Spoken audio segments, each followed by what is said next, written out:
Investment risk అనేది market ఒడిదుడుకులకు లోబడి ఉంటుంది. ఇన్వెస్ట్ చేసే ముందు అందుకు సంబంధించిన వివరాలను క్షుణ్ణంగా తెలుసుకున్నాకే పెట్టుబడులు పెట్టండి. ఈ కార్యక్రమం నిపుణులు, అనుభవజ్ఞుల సూచనలు, సలహాల మేరకు మాత్రమే నడుస్తుంది. మీ పెట్టుబడులకు ఏబిఎన్ ఆంధ్రజ్యోతి ఎటువంటి బాధ్యత వహించదు.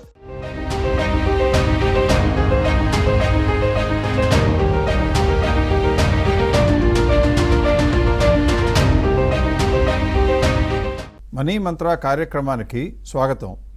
గడిచిన 9 నెలలుగా 35 వరకు ఎపిసోడ్లని మీకు ఇంట్రడ్యూస్ చేస్తూ అనేక సందర్భాల్లో అనేక సబ్జెక్టులపై విపులంగా చర్చని అందిస్తూ దానిపైన సమగ్రమైన సమాచారాన్ని కూడా మీకు ఇవ్వటానికి మాకు వీలైనంత వరకు ప్రయత్నం చేస్తూ వచ్చాం. ఈ ప్రయత్నంలో నాతో చేదోడు వాదోడుగా ఉంటూ ఎంతో సహాయం అందించినటువంటి యశ్వంత్ కూడా ఇప్పుడు నాతో పాటు స్టూడియోలో రెడీగా ఉన్నారు. ఈరోజు టాపిక్లోకి వచ్చినట్లయితే అంతకుముందు చెప్పినట్లుగా ఈ వారంతో ప్రసారమయ్యే ఏబిఎన్ మనీ మంత్రాతో ఫస్ట్ సీజన్ ముగించబోతున్నాం. అంటే దాదాపు 35-36 ఎపిసోడ్ల నుండి అప్రతిహతంగా సాగుతూ వస్తున్న మీ అపూర్వ ఆదరణ రాబోయే రోజుల్లో కూడా వీలైనంత అన్ని రకాలను కొత్త రూపాల్లో కూడా మాకు చూపిస్తారని ఆశిస్తూ సెలవు తీసుకోబోయే ముందు సమగ్రంగా చర్చించినటువంటి అంశాలపై కొద్దిగా స్థూలంగా సమాచారాన్ని ఇవ్వాలని తలంపు చేయడం జరిగింది. అందులో నేను మొదలుపెట్టేది ఏంటంటే నా స్క్రీన్ కవర్ చేస్తూ కొన్ని పాయింట్స్ చెప్తూ పోతాను. అందులో మీకు అన్ని పాయింట్స్ కూడా కవర్ చేసి, అంటే ఇప్పటి వరకు మనం కవర్ చేసిన మ్యూచువల్ ఫండ్స్ మూలంగా మీకు ఒరిగిందేమిటి, ఒరగబోయేదేమిటి, అలాగే ఈక్విటీస్లో జరగవలసిందేమిటి, జరగబోయేదేమిటి గురించి చర్చను చేపడదాం. ఇప్పుడు మొదటగా మ్యూచువల్ ఫండ్స్నే కనుక ఒకసారి చెప్పుకోవాలంటే మనం స్క్రీన్ని ఒకసారి నోటీస్ చేసినట్లయితే సబ్జెక్టు తెలియక, అంటే ఇప్పటి వరకు మీకు సమాచారం ఇచ్చేవాళ్ళు ఎవరు లేక మీరు తప్పులు చేసుంటే ఓకే, కానీ సమాచారం ఇచ్చేవాళ్ళు సమగ్రంగా సరైనటువంటి వివరణతో సహా సూచన చేసేవాళ్ళు అందుబాటులో ఉన్నా కూడా ఇంకా ఆ సూచనలు పెడచెవిన పెడుతూ అలాగే ఉంటాను అంటే మీకే నష్టం తప్పితే ఇంకెవరికీ నష్టం కాదు. అంటే అవగాహన పెంచుకోవడానికి అవకాశం ఉన్నా కూడా నేను ఇలాగే ఉంటాను అంటే మనల్ని బాగు చేయడం ఎవరి వల్ల సాధ్యం కాదు. పైగా మనం మ్యూచువల్ ఫండ్లో ఒక వ్యక్తి మీద కేంద్రీకృతం కాకుండా ఒక ప్రాసెస్ గురించి మీకు ఎక్స్ప్లెయిన్ చేసి దాని గురించి వీలైనంత వరకు అన్ని వివరాలు కూడా మీకు అందించడం జరిగింది. దానితో ప్రాసెస్ అంటే ఏమిటి, అది ఎలా నిర్వచించుకోవాలి, ఎలా ఉపయోగపడుతుందో మీకు చెప్పడానికి ప్రయత్నం చేశాం. అలా చేసిన తరువాత మీకు నమ్మకం కలగటానికి, మీపైన మీకు నమ్మకం కలగటానికి వీలుగా ఈ ప్రాసెస్ని మాకు ఎప్పుడూ తెలియకుండా ఎవరికీ చెప్పకుండా మీ అంతటా మీరే చెక్ చేసుకోవాలంటే ఎలా చెక్ చేసుకోవాల్సో కూడా చెప్పి ఆ సమాచారాన్ని అంతా కూడా vivekam.co.in/mutual funds అని కొట్టినట్లయితే అందులో 2 పార్ట్స్ ఉంటాయని, అందులో ఒకటి మీ మ్యూచువల్ ఫండ్స్ని మా ప్రాసెస్కి అందించి ఒకసారి సమగ్రంగా చెక్ చేయమని అడగటానికి, రెండవ పార్టు అంటే రైట్ హ్యాండ్ సైడ్ ఉండే పార్టు ఈ ప్రాసెస్నే అనుమానించి ప్రాసెస్ని వీలైనంత విపులంగా చర్చించడానికి లేదా చెక్ చేసుకోవడానికి వీలుగా ఇంటర్ఫేస్ ప్రొవైడ్ చేయడం జరిగింది. ఇవి 2 కూడా ఫ్రీయే కాబట్టి చాలామంది విరివిగా వాడుకున్నారు. అలాగే రైట్ సైడ్ని చెక్ చేయడానికి మాత్రం ఎక్కువ మంది ఆసక్తి చూపలేదు. అంటే మీకు చెక్ చేసుకునే అవకాశం ఉన్నా కూడా మీరు మాటలనే నమ్ముతున్నారు కానీ నెంబర్లను ఎక్కువగా నమ్మటం లేదు అని. అది మీకు మంచిదంటే కాదు. ప్రస్తుతానికి మేము మోసగాళ్ళం కాదు అని మాకు తెలుసు కాబట్టి మీకు మంచిదేనేమో, కానీ రాబోయే రోజుల్లోనైనా మీరు ఖచ్చితంగా ఆసక్తి కనబరిచి చెక్ చేసుకోవడానికి అవకాశం ఇచ్చినప్పుడు 100కి 100 రూపాయలు చెక్ చేసుకునేందుకు ముందుకు రావాలి. ఆ తర్వాత అలా చెక్ చేసుకున్న తర్వాత నమ్మకం కుదిరితే నిశ్చింతగా ఎలా సంపాదించుకోవచ్చో కూడా మీకు వివరంగా చెప్పడం జరిగింది. అలాగే దాంతోపాటు ఏం చెప్పాం, డైరెక్ట్ ప్లాన్స్లో కనుక ఇన్వెస్ట్ చేస్తే ఎంతవరకు మీరు మీ ఇన్వెస్ట్మెంట్ మీద సేవ్ చేసుకోవచ్చో మీ రిపోర్ట్ ఇస్తూ, అంటే మీరు కనుక మీ పోర్ట్ఫోలియోని మాకు అందజేస్తే దానిపైన వివరణ ఇచ్చే రిపోర్ట్లో డైరెక్ట్ ప్లాన్స్కి మారిస్తే ఎంత సేవ్ అవుతుందో చెప్పాము. అలాగే ప్రాసెస్కి మారితే ఎంత ఎక్కువ సంపాదించుకోవచ్చో కూడా చెప్పాము. అంటే మిగుల్చుకోగలిగింది, ఎక్స్ట్రా సంపాదించగలిగింది 2 కూడా రిపోర్ట్స్ వచ్చేట్లుగా మీకు ఇచ్చి చివరిగా ఏం చెప్పామంటే అరాకొరా రిటర్న్ సంపాదించే బదులు, అంటే ఎందులో పెట్టామో తెలియకుండా, ఎందుకు పెట్టామో తెలియకుండా, ఆఖరికి ఎవరు ఎప్పుడు ఏం చెప్పారో కూడా గుర్తు లేకుండా మ్యూచువల్ ఫండ్స్లో ఇన్వెస్ట్ చేసి కొద్ది లాభాలు ఉండే బదులుగా మంచి లాభాలు సంపాదించుకోవడం ఇలా కూడా మీకు చెప్పడం జరిగింది. ఇలా అన్నీ చెప్పిన తర్వాత ఆల్రెడీ ఇరుక్కుపోయిన మీకు మ్యూచువల్ ఫండ్స్లో మీకున్న పోర్ట్ఫోలియోలో ఏవేవి సర్దుబాటు చేయాలో కూడా ఫ్రీగా ఇస్తున్నాం. ఇది ఇప్పటి వరకు మ్యూచువల్ ఫండ్స్ పైన మేము చేయగలిగింది. మేము కాదు, నిజానికి ఎవరైనా సరే అంతకన్నా చేయగలిగింది ఏమీ ఉండదు. ఇప్పుడు ఈక్విటీస్ గురించి కూడా ఒకసారి మనం దృష్టి పెట్టవలసిన సమయం వచ్చింది. ఎందుకంటే మ్యూచువల్ ఫండ్స్ గురించి ఎక్కువ సంపాదించాం కాబట్టి. ఈక్విటీస్లో ఏది కొనుక్కుంటాం మనం ఎప్పుడైనా, ఏ కంపెనీకి లాభాలు బాగా వస్తున్నాయో చూసి ఆ కంపెనీ కొనుక్కోవాలని కోరుకుంటాం. అది సహజం కూడా. అటువంటి కోరికలు అంటే మీకు, నాకు, మన సహచరులకి, మన ఫ్రెండ్స్కి, మన సన్నిహితులకి అందరికీ అలా కోరికలు పెరిగినప్పుడు ఆ స్టాక్కి అంటే ఏ స్టాక్ అయితే లాభాలు పెంచుకుంటుందో ఆ స్టాక్ పైన మార్కెట్లో డిమాండ్ పెరుగుతుంది. డిమాండ్ పెరిగితే ఏం జరుగుతుంది? ఎప్పుడైనా అందుబాటులో ఉండే సేల్స్ వాల్యూమ్ అంటే అందుబాటులో ఉన్న షేర్ల సంఖ్య పరిమితంగా ఉంటుంది కాబట్టి మనకి డిమాండ్ వచ్చేది అపరిమితంగా వచ్చినట్లయితే రేటు పెరగక తప్పదు. అలా పెరిగిన రేట్లు అక్కడే ఉంటాయా, మళ్ళీ పడిపోతుంటాయా కదా అని చెప్తూ ఉంటారు. అలా పెరిగిన రేట్లు పడిపోవటానికి వెనకాల వచ్చినటువంటి వెన్నుదన్నుగా నిలబడిన కనుక ప్రాఫిట్స్ ఉన్నట్లయితే అంటే లాభాలలో గ్రోత్ కనుక నిలకడగా ఉన్నట్లయితే ఆ పెరిగిన ప్రైసు పెరిగిన ధర వద్దే స్థిరంగా ఉంటుందని కూడా మనం చూసుకోవడం జరిగింది, తెలుసుకోవడం జరిగింది. అంటే నిజానికి మనం సింపుల్గా చెప్పాలి అంటే మనకు లాభం రావాలి ఇన్వెస్ట్మెంట్ పైన అంటే ఏం చేయాలి? మన సక్సెస్కి సూత్రం గ్రోత్ స్టాక్స్ని ఐడెంటిఫై చేయడం.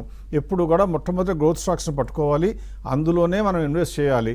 అంటే పెరిగినవన్నీ మనం కొనడానికి అనువా కాదు. పెరిగినవన్నీ అంటే లాభాలు పెంచుకుంటున్న కంపెనీలో కొన్ని లాభాల కన్నా స్పీడ్గా రేట్లు పెరిగిపోతే అవి అనువైనవి కాదు. అంటే ఏం చెప్పాలి? ఎప్పుడైనా ఒక స్టాక్ను కొనుక్కోవడానికి అర్హత ఉందా అంటే ముందు లాభాలు పెరుగుతుండాలి, షేర్ ప్రైస్ ఇంకా పెరగకుండా అన్నా ఉండాలి, పెరిగినా కూడా కొద్దిగానే పెరగటానికి బాగా ఛాన్స్ ఉన్నది అని కూడా తెలియాలి. అలా పెరగటానికి ఛాన్స్ ఉన్నది అని తెలియాలి అంటే మీకు ఆ కంపెనీ యొక్క ఫెయిర్ ప్రైస్ తెలిస్తే మార్జిన్ ఆఫ్ సేఫ్టీ అంటే మనం 100 రూపాయల్లో మార్కెట్లో షేర్ ఉంటే మన అంచనా ప్రకారం 150 రూపాయలు కనుక ఉండాలి అనుకుంటే 50 రూపాయలని మార్జిన్ ఆఫ్ సేఫ్టీ అంటారు. ఇలా మార్జిన్ ఆఫ్ సేఫ్టీ తెలియాలంటే మీకు ఏం కావాలి? మార్కెట్ ప్రైస్ అందరికీ తెలుసు, ఆ ఫెయిర్ ప్రైస్ మాత్రం మీరు ఏదో ఒక రకంగా అంచనా కట్టగలగాలి. మీరు కట్టలేకపోతే మీకు అందుబాటులో ఫెయిర్ ప్రైస్ ఇచ్చేటువంటి సంస్థలు నిజాయితీగా పనిచేస్తున్నాయో లేదో వాటి యొక్క ఎఫిషియన్సీ ఎలా ఉందో ఒక్కసారి చెక్ చేసుకుని ఆ పైన నమ్మవలసి వస్తుంది. ఇక మీకు రెండూ తెలిస్తే అంటే గ్రోత్ ఉన్నది అలాగే మార్జిన్ ఆఫ్ సేఫ్టీ ఉందని తెలిస్తే నిరభ్యంతరంగా కొనుక్కోవటమే మీరు చేయవలసింది. ఇలా అన్నీ ఏర్పాటు చేసి మేము ఏం చేసామంటే ఏ ఇన్వెస్టర్ అయినా ఏ రోజైనా సరే తన ఇన్వెస్ట్మెంట్ స్టార్ట్ చేయాలి అంటే ఈ రెంటిని పరిగణిస్తూ అంటే గ్రోత్ని అలాగే మార్జిన్ ఆఫ్ సేఫ్టీని పరిగణిస్తూ దాన్నే అఫ్కోర్స్ మేము గ్యాప్ అని స్కోప్ టు గ్రో అని కూడా పిలుస్తూ ఉంటాం. అవన్నీ కూడా రెండు కలిపినప్పుడు ఏవైతే బెస్ట్ స్టాక్స్ కొనడానికి వీలుగా ఉన్నాయో ఎవరికైనా ఏ రోజైనా ఇవ్వడానికి వివేకం నడుము కట్టి అందరికీ అందించడం జరిగింది. ఇప్పుడు మనం ఇంకా తెలుసుకోవాల్సింది ఏంటంటే ఇవన్నీ తెలుసుకున్న తర్వాత అసలు మన ఫౌండేషన్ ఏంటి, సక్సెస్ స్టోరీ ఏంటి? గ్రోత్ ఉండాలి, అలాగే గ్యాప్ ఉండాలి లేదా మార్జిన్ ఆఫ్ సేఫ్టీ ఉండాలి, ఆ తర్వాత డైవర్సిఫికేషన్ 5 ఇండస్ట్రీలో ఉండాలని కూడా చెప్పాం. ఇవన్నీ మనకి పునాదులు అయితే ఆ తర్వాత మనం చేసేది ఏంటి? పునాది వేసిన తర్వాత అంటే పోర్ట్ఫోలియో బిల్డ్ చేసాం. ఫెయిర్ ప్రైస్ వస్తే అమ్మటానికి భయపడడం, అలాగే గ్రోత్ ఒకవేళ మాయమైపోతే ఈరోజు మనం కొనుక్కున్నప్పుడు గ్రోత్లో ఉన్న స్టాకు తర్వాత క్వార్టర్లో రిజల్ట్స్ బాగాలేకపోతే నిరభ్యంతరంగా ఏమాత్రం నిస్సంకోచంగా అమ్మి వేసి తీరుతాం మనం. అంటే ఒకవేళ ఫెయిర్ ప్రైస్ వచ్చినా అమ్ముతున్నాం, పెర్ఫార్మెన్స్ పడిపోయినా అమ్ముతున్నాం. వచ్చిన డబ్బుల్ని ఆ రోజున ఉన్నటువంటి growth stocks margin of safety ఉన్న కంపెనీల్లో మళ్ళీ ఇన్వెస్ట్ చేస్తూ ఉంటాం. ఇలా రీసైకిల్ చేస్తూ పోతే లాంగ్ టర్మ్లో మనకి లాభాలు రాకుండా ఉండటం అనేది ఇంపాసిబుల్. అంటే ఒక్కొక్కసారి ఇలా ట్రంప్ ఎఫెక్టో లేకపోతే కోవిడ్ ఎఫెక్టో జరిగినప్పుడు మార్కెట్ మొత్తం పడితే మన పోర్ట్ఫోలియో కూడా పడవచ్చు. కానీ మనం ఫాలో అవుతున్నటువంటి పునాదులు పటిష్టంగా ఉంటే ఆటోమేటిక్గా గ్రోత్ రాక తప్పదు. అంటే నిజానికి ఏమవుతుంది? మీ కళ్ళెదుటే మీ చేతులతో మీరే సంపద సృష్టించుకోవటం జరుగుతుంది. దీనికి కొద్దిగా ఆలస్యం కావచ్చేమో కానీ ఎట్టి పరిస్థితుల్లో మాత్రం పెరగకుండా తప్పదు, అంటే లాభాలు రాక తప్పదు. దీనికి కూడా నిజమేనా, నమ్మచ్చా అని సందేహం మీ మనసులో రావాలి. వచ్చిన వెంటనే మీరు ఏం చేయాలి? దీన్ని కూడా చెక్ చేసుకోవాలంటే మాకు అవకాశం ఉందా అని అడగాలి. ఉన్నది ఉంటుంది, ఉంటూనే ఉంటుంది. ఎలా అంటే మ్యూచువల్ ఫండ్ చెక్ చేసుకోవడానికి ఎలా అయితే మీకు ఇంటర్ఫేస్ ఇచ్చామో అదే లింక్ని ఆధారం చేసుకుని మీరు ఓపెన్ చేస్తే లెఫ్ట్ హ్యాండ్ సైడ్ స్టాక్స్కి, రైట్ హ్యాండ్ సైడ్ ఏమో మ్యూచువల్ ఫండ్స్కి డేట్లు కోరుకోమని అడుగుతుంది. లెఫ్ట్ హ్యాండ్ సైడ్ ఉన్న ఈక్విటీస్ పోర్షన్లోకి వెళ్ళి మీరు కావాల్సిన డేట్లు సెలెక్ట్ చేసుకుంటే ఇక్కడ స్క్రీన్ మీద చూపించినట్లుగా 2 March 2020, 28th March 2019, 19th 11 2019, 10th December 2018, 3rd September 2018 ఇలా రకరకాల డేట్స్ని ఈక్విటీస్ ప్రాసెస్ చెక్ చేసుకోవడానికి ఎవరో అడిగినట్లుగా తెలుస్తుంది. అలా అన్నీ అడిగిన తరువాత దాని క్రింద ఉన్న ప్రాసెస్ బటన్ని క్లిక్ చేసినట్లయితే మీకు రిపోర్ట్ పంపిస్తాము అని చెప్పి సామాన్యంగా అదే రోజు సాయంత్రానికి మీకు రిపోర్ట్ వస్తుంది. ఆ రిపోర్ట్ స్థూలంగా ఇలా ఉంటుంది. ఇంకా కొన్ని కాలమ్స్ ఉంటాయి కానీ మీకు క్లియర్గా ఉండటానికి కొన్ని కాలమ్స్నే చూపిస్తున్నాను. మీరు అడిగిన డేటు, ఆ డేట్ యొక్క పోర్ట్ఫోలియో వాల్యూ 5 లక్షలు మొదలు పెడితే ఇప్పటికి ఎంత అయి ఉండేది, CAGR ఆఫ్ పోర్ట్ఫోలియోలో ఎంత లాభం వచ్చి ఉండేది ప్రాసెస్ని ఫాలో అయితే, నిఫ్టీలో ఎంత వచ్చింది. అలా చూసినట్లయితే మీకు ఫస్ట్ రోలో 29.3% ఏమో పోర్ట్ఫోలియో రిటర్న్స్ ఇస్తే 19% నిఫ్టీ. అలా మూడవ రోలో చూస్తే 27.19 ఏమో పోర్ట్ఫోలియోలో వస్తే మీకు సంవత్సరానికి ఇండెక్స్లో 12.78 వచ్చిందని తెలిసింది. ఇవన్నీ వచ్చిన తర్వాత మీకు ఇందులో క్రింద కనపడుతున్నటువంటి క్లిక్ హియర్ అని కనపడుతుంది. అంటే ఇందులో ఏదైనా ఒక డేట్కి మీరు సంక్షిప్తంగా కాకుండా సమగ్రంగా వివరాలు కావాలని అడగచ్చు. అలా అడగాలి అంటే మీరు క్లిక్ చేసుకోవడం వీలుగా క్లిక్ హియర్ మీద క్లిక్ చేయగానే ఈ విండో ఓపెన్ అయిపోయి అందులో ఏది కావాలో మీకు క్లిక్ చేసుకోవడం వీలుగా రేడియో బటన్ కనపడుతుంది. అది క్లిక్ చేసి సబ్మిట్ కొడితే మీకు వెంటనే, అంటే రాకపోయినా సేమ్ 1 డే లోపల, మ్యాక్సిమం 2 డేస్ లోపల ఆ యొక్క డేట్ నుంచి వచ్చిన జర్నీ మొత్తం వివరాలు కూడా ఇవ్వబడతాయి. స్థూలంగా వివరాలు ఇలా ఉంటాయి.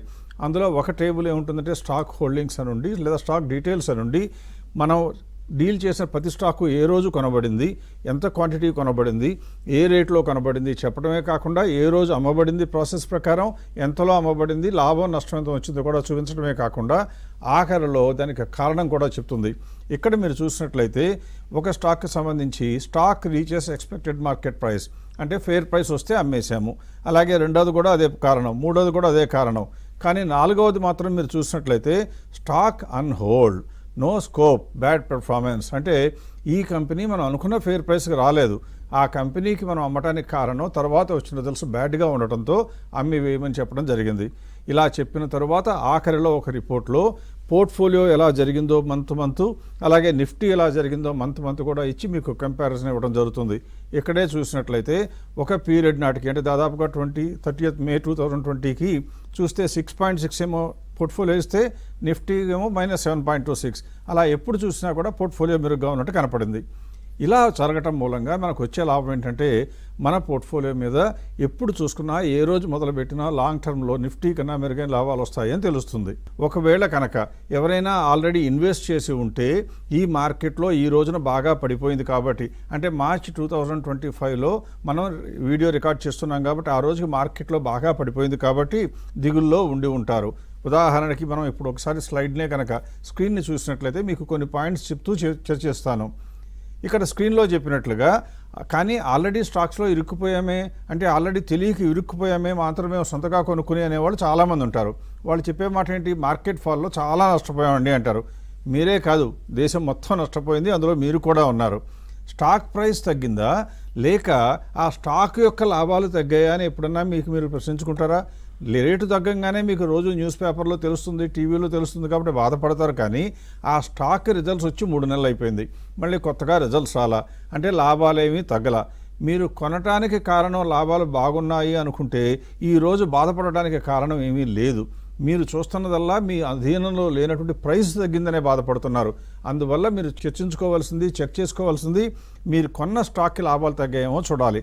అలా గనక నాలెడ్జ్ పెంచుకుంటే ఏ ఇన్వెస్టరు రేటు తగ్గడం మూలంగానే మాత్రం కంగారు పడరు. వాళ్ళకున్న స్టాక్స్ యొక్క లాభాలు తగ్గినప్పుడు మాత్రమే జాగ్రత్త పడతారు, కంగారు కాదు, జాగ్రత్త పడతారు. అంటే ఏం చెప్పచ్చు, ఒకవేళ మీకున్న స్టాకులో లాభాలు కూడా తగ్గితే అవసరమైన మార్పులు చేసుకుంటే మీకు లాభాలు రాక తప్పదు. అది అచంచల విశ్వాసంతో చెప్పగలిగినటువంటి మాట. గత 25 సంవత్సరాలుగా ఏ రోజు మొదలుపెట్టినా కూడా లాంగ్ టర్మ్లో ఆ ప్రాసెస్ ఫాలో అవుతూ వస్తుంటే అందరికీ లాభాలు వస్తున్నాయి. ధర తక్కువగా ఉన్న గ్రోత్ స్టాక్స్నే కొనుక్కుందాం, అంతేగాని చౌకలో ఉన్నాయని కొనద్దు. ధర తక్కువగా ఉండాలి, గ్రోత్ స్టాక్స్ అయి ఉంటేనే కొందాం. అందువల్ల పిచ్చి స్టాక్స్ మనం కొనుక్కోకుండా ఉంచాలి. ఏది మంచి స్టాకు, ఏది మంచి స్టాకు అంటే మీరు చేయవలసిందల్లా మీ హోల్డింగ్స్ని ఒక్కసారి మాకు పంపిస్తే కంప్లీట్గా ఉచితంగా చెక్ చేసి మీ పోర్ట్ఫోలియోలో ఉన్న లాభ నష్టాలు, లేదా ఏ కంపెనీ మంచిది కాదో, ఏ కంపెనీ ఓవర్ ప్రైస్డో, ఏ కంపెనీ ఉంచుకోకూడదో, ఏ కంపెనీ ఉంచుకోవచ్చో కూడా చెప్పడం జరుగుతుంది ఒకసారి ఉచితంగా. ఇది చేయాలి అంటే మీకున్నటువంటి పోర్ట్ఫోలియో మొత్తం కూడా holdings@vivekam.co.inకి పంపించినట్లయితే మా టీం వెంటనే రివ్యూ చేసి మీకు సరైన సమాచారం ఇవ్వడానికి వీలవుతుంది. ఉదాహరణకు ఒక ఎగ్జాంపుల్ చూపిస్తున్నాను. ఒక పోర్ట్ఫోలియోలో ఉన్న క్లయింట్ చూసినట్లయితే 2020కి ముందు దాదాపుగా 2019 నుంచి చూస్తే ఆయన 3 కోట్ల పోర్ట్ఫోలియో ఉండింది. అప్పుడు ఆ 3 కోట్ల పోర్ట్ఫోలియోని ఆయన ఉంచుకుని ప్రాసెస్ ప్రకారం కాకుండా లాంగ్ టర్మ్లో ఉంచుకుందామని ఉంచుకున్నారు. 25 కంపెనీలే కదా నేను చూసుకోవచ్చు అనుకున్నారు. కానీ మధ్యలో అమ్మాలనే ఆలోచన రాలేదు.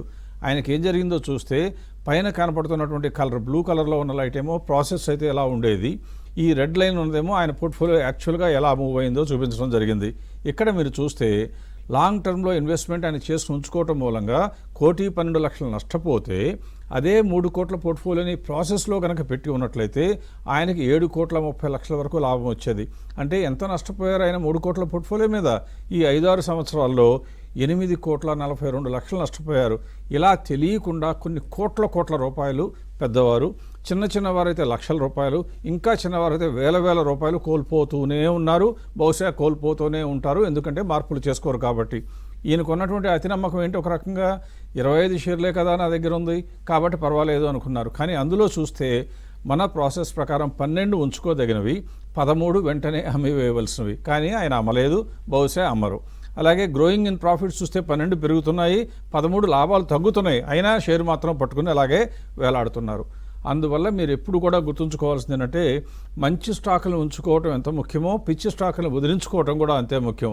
అలా కనుక చేసినట్లయితే ఇహ నుండైనా మనం కోల్పోవటం ఆపివేయటం తేలికవుతుంది. ఆఖరిగా ఈక్విటీస్లో పీస్ఫుల్గా మనశ్శాంతితో ఉండాలంటే మనం ఏం చేయాలి? లాంగ్ టర్మ్లో ప్రాసెస్ని బీట్ చేయడం దాదాపు అసాధ్యం అని గమనించాలి. మీరు ఎంత అదృష్టవంతులైనా ప్రాసెస్ని బీట్ చేయడం లాంగ్ టర్మ్లో దాదాపుగా అసంభవం. అన్ని స్టాక్స్ యొక్క హెల్త్ బాగుండేట్లుగా మనం చూసుకుంటే మనం ఆటోమేటిక్గా బాగానే ఉంటాం, ఎప్పుడు నవ్వుకుంటూనే ఉండొచ్చు. ఇప్పటి నుంచైనా కనీసం మంచి జరుగుతుందన్న ముదం, ఎందుకంటే మంచి స్టాక్స్ని కొనటం ప్రారంభించబోతున్నాం. ఇహ నుండైనా గాసిప్స్ వినొద్దు, రియాక్ట్ అవ్వటం అసలే చేయవద్దు. ఆ తర్వాత ఫోమో, ఎప్పుడు యశ్వంత్ చెప్తూ ఉంటాడు, ఫియర్ ఆఫ్ మిస్సింగ్ అవుట్ అని. వాళ్ళు ఎవరో కొంటున్నారు, వీళ్ళు ఎవరో కొంటున్నారని మాత్రం మనం కొనొద్దు. మనకి క్వాలిటీస్ ఫండమెంటల్స్ తెలిస్తేనే కొందాం. మొమెంటమ్ ట్రాప్కి దూరంగా ఉందాం. అంటే వాళ్ళు కొనేస్తున్నారు, వీళ్ళు కొనేస్తున్నారని కూడా కొనద్దు. మనకి తెలిస్తేనే కొందాం, లేకపోతే గమ్మునుందాం. ఆఖరిగా డెరివేటివ్స్ మాత్రం ఎట్టి పరిస్థితుల్లో మన దగ్గరికి రానివ్వకుండా కాపాడుకుంటే మన ఆరోగ్యం బాగుంటుంది. ఖచ్చితంగా మనకి రాబోయే రోజుల్లో లాభాలు కూడా వస్తాయి. ఇప్పుడున్న పరిస్థితిని గమనిస్తూ లార్జ్ క్యాప్ ఫోకస్తో ఏదైనా ప్రోడక్ట్ చేయవలసిందిగా యశ్వంత్ అండ్ టీంని రిక్వెస్ట్ చేయడంతో వారు ఒక ప్రోడక్ట్ని కనుక్కోవటం, ప్రోడక్ట్ని ఇంట్రడ్యూస్ చేయడానికి రెడీగా ఉన్నారు. దాని గురించి వివరాలు యశ్వంత్ని ఇవ్వమని కోరుతున్నాను. రైట్ అండి. అంటే ఇందాక ప్రసాద్ గారు చెప్పారు, ఎట్ దిస్ జంక్చర్ ఈక్విటీస్లో ఆల్రెడీ కనుక మనం ఎక్స్పోజర్ తీసుకున్నామంటే ఇందాక చెప్పారు, అంటే risk of not taking action. Where is ₹1,00,00,000 నష్టం ఎక్కడ, 7.5 కోట్ల లాభం. అంటే లాభం అనకపోతే కానీ at least profit in terms of opportunity ఎంత మిస్ అవడం అనేది మీకు అర్థమై ఉంటుందని నాకు కాన్ఫిడెంట్గా ఉంది ఇప్పుడు. కానీ ఈ జంక్షన్లో స్టాక్స్తో కంటే కూడా ఇప్పుడు ఒరిజినల్గా అందరు చెప్తా ఉన్నారు మార్కెట్ కరెక్ట్ అయింది. నిఫ్టీ ఏమో 15%కి పైగా కరెక్ట్ అయింది ఫ్రమ్ ఇట్స్ పీక్. ఆ సెప్టెంబర్ నాటి పీక్ నుంచి 15% కరెక్ట్ అయింది. ఇవాల్టి రోజు ఇన్వెస్ట్ చేయాలంటే ఎటువంటి ప్రాసెస్ వైపు మనం అడాప్ట్ చేసుకోవాలి? సేమ్ మనం చెప్పే కాన్సెప్ట్స్ అయినా, లేకపోతే దానికి కొన్ని మార్పులు చేసి కొంచెం ఫైన్ ట్యూన్ చేయొచ్చా ఇవాల్టి టైంలో అని అడుగుతూ ఉంటారు ఇన్వెస్టర్స్. సో దానికి తోడుగానే లార్జ్ క్యాప్ గ్రోత్ అని మన దగ్గర నుంచి ఒక స్ట్రాటజీ, ఒక ప్రాసెస్ అని కూడా మనం రీసెర్చ్ చేశాము. దాని గురించి కొన్ని వివరాలు ఇచ్చే ప్రయత్నం చేస్తాను. సో అగైన్ ఇప్పుడు ప్రయత్నం ఇవాల్టి రోజు అందరికీ లార్జ్ క్యాప్ ఫోకసే ఉంటుంది. సహజంగా వెల్త్ క్రియేషన్ కోసమేమో మిడ్ క్యాప్స్ అని, వెల్త్ ప్రిజర్వేషన్ కోసం లార్జ్ క్యాప్ అని చెప్తా ఉంటారు. అండ్ వాస్తవానికి అది నిజం కూడా. కానీ ఎట్ దిస్ జంక్చర్ నిఫ్టీ 50 ఏదైతే 15%కి పైగా కరెక్ట్ అయిన సమయం మనకు తెలిసిందే. అంటే సెప్టెంబర్ నాటికి ఇవాళకి ఆల్మోస్ట్ 15%కి పైగా కరెక్ట్ అయింది. కాబట్టి లార్జ్ క్యాప్స్ కూడా చీప్లో దొరుకుతున్నాయి. కంపెనీస్ పెద్ద కంపెనీలు, పెద్ద బిజినెస్లు, పెద్ద నెంబర్స్ చూపించే కంపెనీలు కాబట్టి ఇటువంటి ఆపర్చునిటీ సహజంగా రాదు. సో ఎట్ దిస్ జంక్చర్ ఎలా ఉంది అంటే మన ప్రాసెస్ని కూడా కొంచెం ఫైన్ ట్యూన్ చేసి దాని మీద కొంచెం రీసెర్చ్ చేసి ఉన్నాం. సో స్లైడ్స్ చూపిస్తూ దాని గురించి మరికొన్ని డీటెయిల్స్ మీకు అందిస్తాను. సో ఇందాక చెప్పినట్టుగా ఇప్పుడు అందరి నోట లార్జ్ క్యాప్ అనేదే మాట. అంటే మీరు రిజల్ట్స్ చూడొచ్చు, న్యూస్ చూడొచ్చు. నిజం చెప్పాలంటే మీ చుట్టుపక్కల సర్కిల్లో కూడా I'm sure this is in focus. మెరుగైన ప్రాసెస్ కోసం మేము ఎప్పుడు రీసెర్చ్ చేస్తూనే ఉంటాం. ఆ రీసెర్చ్ పరిధిలోనే మనం ఇప్పుడు లార్జ్ క్యాప్ అనే ప్రోడక్ట్తో ఒక 25 ఇయర్స్ డేటాని వెనక్కి సిమ్యులేట్ చేసి అసెస్ చేసి ఒక కొత్త ప్రోడక్ట్తో వచ్చున్నాం. అంటే మన కోర్ కాన్సెప్ట్ అనేది ఎప్పటికీ ఒకటే. మనం ఫేర్ వాల్యూ అనేది అంచనా కట్టడం ఒక పలానా స్టాక్కి మారదు. కానీ ఈ పెద్ద కంపెనీలు ఏవైతే ఉన్నాయో వారి ఎగ్జిస్టింగ్ రేట్ల కంటే కూడా చాలా డిస్కౌంట్లో ఇప్పుడు ట్రేడ్ అవుతున్నాయి. అదే ఈ లార్జ్ క్యాప్ గ్రోత్ అనే ప్రోడక్ట్ని ఫోకస్లోకి తెచ్చి top 300 companies based on market capitalization. Again చెప్తున్నా, top 300 companies based on market క్యాపిటలైజేషన్లోనే మన బాస్కెట్ లాగా తయారు చేసుకుని వాటిల్లో ఎన్నో 5, 10 whatever it is based on scope to grow మనం అసెస్ చేసి దాటిలో ఇన్వెస్ట్ చేస్తే same kind of process benefits ఏవైతే మనం ఇన్ని రోజులు మనం చెప్పుకుంటూ వచ్చామో దానికి కొంచెం అడిషనల్ సేఫ్టీ అనేది కూడా అసర్టైన్ అవుతుంది. సో ఈ సేఫ్టీతో ఈ పెద్ద పెద్ద కంపెనీలు కూడా సహజంగా అంతగా కరెక్ట్ అవ్వవు. ఈ సిచ్యువేషన్లో ఇంత కరెక్ట్ అయింది, ఇంత గోల్డెన్ ఆపర్చునిటీ ఇస్తుంది కాబట్టి డెఫినెట్లీ టు కన్సిడర్. సో ఇటువంటి ప్రోడక్ట్ గురించి మరికొన్ని వివరాలు తెలుసుకోవాలనుకుంటే తప్పకుండా info@vivekam.co.in లేకపోతే మనం ఎప్పుడు చెప్తా ఉంటాం 9100009891 ఈ నెంబర్కి కనుక వాట్సాప్ లేదా కాల్ చేసినట్లయితే మన టీం కూడా దాని గురించి డీటెయిల్స్ అందించే ప్రయత్నం చేస్తారు. అగైన్ మెయిన్ ఫోకస్ పెద్ద కంపెనీలు టాప్ 300 కంపెనీస్ కాబట్టి ఇన్హెరెంట్గా సేఫ్టీ బిల్డ్ అయి ఉంది. పెద్ద కంపెనీలు ఎక్కడికి వెళ్ళిపోవని. అదే కాకుండా స్కోప్ టు గ్రో కాన్సెప్ట్ ఎలాగో కలిపే ఉంటుంది. ఆ ఫేర్ ప్రైస్ చూస్తాము, కరెంట్ ప్రైస్ చూస్తాము. స్కోప్ టు గ్రో అట్లీస్ట్ 15% కంటే ఎక్కువగా ఉంటేనే అసలు మన పరిధిలోకి వచ్చి మన ర్యాంకింగ్స్లోకి వచ్చి అప్పుడే ఈ స్టాక్ అనేది కూడా సజెస్ట్ చేయబడిద్ది. So at this junction market ఇటువంటి సిచ్యువేషన్ ప్రజెంట్ చేసినప్పుడు ఇటువంటి స్ట్రాటజీ వైపు ఫోకస్ పెట్టాల్సిందిగా అందరినీ నేను కూడా I just giving a word of advice. తర్వాత నెక్స్ట్ ఓకే ఇప్పుడు చెప్పింది బాగానే ఉంది, 25 ఏళ్ల మీద డేటా కూడా మీరు స్టడీ చేశారన్నారు, కానీ అది ఎలా ఉండింది పర్ఫార్మెన్స్ ఇన్ ద పాస్ట్ అని కూడా మనం ఎప్పుడైనా సరే రీసెర్చ్ చేసేటప్పుడు అసెస్ చేసేటప్పుడు మనం తెలుసుకోవాలి. సో అదే నేను మీకు చెప్పే ప్రయత్నం కొన్ని గ్రాఫ్స్లో అంటే 2020, 2010 ఆ రోజు నాటి నుంచి ఇవాల్టి వరకు ఈ లార్జ్ క్యాప్ ప్రోడక్ట్లో ఉన్నట్లయితే రిటర్న్స్ ఎలా ఉన్నాయి కూడా చూపించే ప్రయత్నం చేస్తా. సో ఇక్కడ స్క్రీన్లో కనిపించినట్లయితే 2010కి కనుక ఇప్పుడు నేను చెప్పిన కాన్సెప్ట్స్ నేను చెప్పిన రూల్స్ ద్వారా ఇన్వెస్ట్ చేసినట్లయితే మనకి ఇవాల్టి రోజు 2025కి ఆల్మోస్ట్ 15 ఇయర్స్ అయింది కాబట్టి మన పోర్ట్ఫోలియో ఏమో అరౌండ్ 16.9% CAGR ఈ ప్రాసెస్ ద్వారా వచ్చిన రిటర్న్స్. అదే ఇండెక్స్ అయితే 10.4%. అగైన్ ఇండెక్స్ కూడా లార్జ్ క్యాప్సే, ఇండెక్స్ కూడా కరెక్ట్ అయింది కదా, ఇండెక్స్ కూడా అంత పెరగాలని కూడా మీరు అనుకోవచ్చు. కానీ ఇండెక్స్లో ఓన్లీ 50K మనకి పరిమితం అవుతుంది. వాటిల్లో కొన్ని వీక్ స్టాక్స్ అంటే వీక్ ఇన్ ద సెన్స్ ఫండమెంటల్గా కొంచెం వీక్ అయినా కూడా మనం ఇన్వెస్ట్ చేయాల్సి వచ్చి ఉంటుంది. అది కాకుండా ఆ ఫిల్టర్స్ అన్ని తీసేసి మనం ఓన్లీ మంచియే తీసుకుందాం, మంచి వాటిల్లో కూడా స్కోప్ ఏది ఎక్కువ ఉందో వాటిల్లోనే పెడదామని మనం ఇన్వెస్ట్ చేసినట్లయితే చూడండి ఆల్ఫా వచ్చేసి మోర్ దెన్ 6.5% అది 15 ఏళ్ళ పాటుకి చూసినట్లయితే. సో 2010 కాకుండా 2013 చూసినట్లయితే 20% versus 12% in the index. Again నేను నా ఉద్దేశం ఏంటంటే ఈ డిఫరెంట్ ఎగ్జాంపుల్స్ ఎందుకు చెప్పడం అంటే so you can get a representation అంటే పాస్ట్లో డిఫరెంట్ డేట్స్లో ఎలా పెర్ఫామ్ చేసింది, ఎందుకంటే అదే ఫ్యూచర్లో కూడా కరెక్ట్గా ఇండికేషన్ ఇచ్చింది ఎలా ఉండొచ్చు అనేది కూడా. సో 2019కి వచ్చేసరికి 19.4% ఏమో ఈ లార్జ్ క్యాప్ ప్రోడక్ట్ పెర్ఫామ్ చేసింది. అదే సమయానికి ఇండెక్స్ వచ్చేసరికి 12.9% CAGR per year. And last more 1 or 2 more 2020 Covid కదా మనం ఏమన్నా మిస్ అవుట్ అవుతామని మీరు అనుకోవచ్చు, కానీ 2020 నాటికి కూడా ఇవాల్టి వరకు 25% ఏమో లార్జ్ క్యాప్ అండ్ ఇండెక్స్ వచ్చి 17%. సో కోవిడ్ అయిన 1 ఇయర్ పాటికి ఆల్మోస్ట్ అన్ని కంపెనీలు అన్ని స్టాక్స్ భలే పర్ఫామ్ చేసాయి ఏదైతే డిప్ చూస్తున్నాయో అప్పటి నుంచి. సో ఈ 1 ఇయర్ నాటికి చూసినట్లయితే మీరు కూడా చూడొచ్చు ఇక్కడ ఇండెక్స్లో పెట్టినా కూడా 45% CAGR వచ్చేది. ఆఫ్కోర్స్ 1 ఇయరే కాబట్టి 45% వచ్చేది. కానీ అటువంటి సమయంలో కరెక్ట్ అయినప్పుడు కూడా ఇన్వెస్ట్ చేసినా ఈ పెద్ద కంపెనీల్లో 70% in 1 year you are able to gather. And last 2023 22.9% versus 11.1% అంటే almost double the returns then investing purely into Nifty. So with this ఈ లార్జ్ క్యాప్ గురించి కంక్లూడ్ చేసి ఇన్ జనరల్ మనం ఇన్ని రోజులు చేసిన సెషన్స్ గురించి నెక్స్ట్ మీకు ఎటువంటి వాల్యూ ఎటువంటి టచ్ పాయింట్స్ ఉండాలా అంటే కూడా MF గురించి vivekam.co.in/మ్యూచువల్ ఫండ్స్ ప్రసాద్ గారు ఇందాక కవర్ చేశారు. అంటే 2 కైండ్ ఆఫ్ రిటర్న్స్, ఒకటేమో అసలు మ్యూచువల్ ఫండ్స్ నా ఇప్పుడు ఎలా ఉన్నాయి, ఇంకోటేమో అసలు ప్రాసెస్ పర్ఫార్మెన్స్ ఎలా ఉండింది డిఫరెంట్ డేట్స్లో ఈక్విటీస్ అయినా మ్యూచువల్ ఫండ్స్ అయినా. సో ఈ లింక్ని కనుక మీరు క్లిక్ చేసినట్లయితే ఈ details touch of a button మీ దగ్గర ఉంటాయి. అది కాకుండా పోర్ట్ఫోలియోలో తప్పులు ఫ్రీగా చెక్ చేసుకోవాలంటే ఇందాక చెప్పారు వీక్ ఏంటి స్ట్రాంగ్ ఏంటి అని కనుక మీరు తెలుసుకోవాలనుకుంటే మీ పోర్ట్ఫోలియోని ఈ క్యాష్ రూపంలో లేకపోతే అట్లీస్ట్ CSV రూపంలో ఎక్కడైతే మీరు హోల్డింగ్స్ ISIని పంపించినట్లయితే holdings@vivekam.co.inకి పంపించండి. అక్కడ నుంచి మన టీం కూడా ప్రాసెస్ చేసి ఒక రిపోర్ట్ ఇచ్చే ప్రయత్నం చేస్తారు.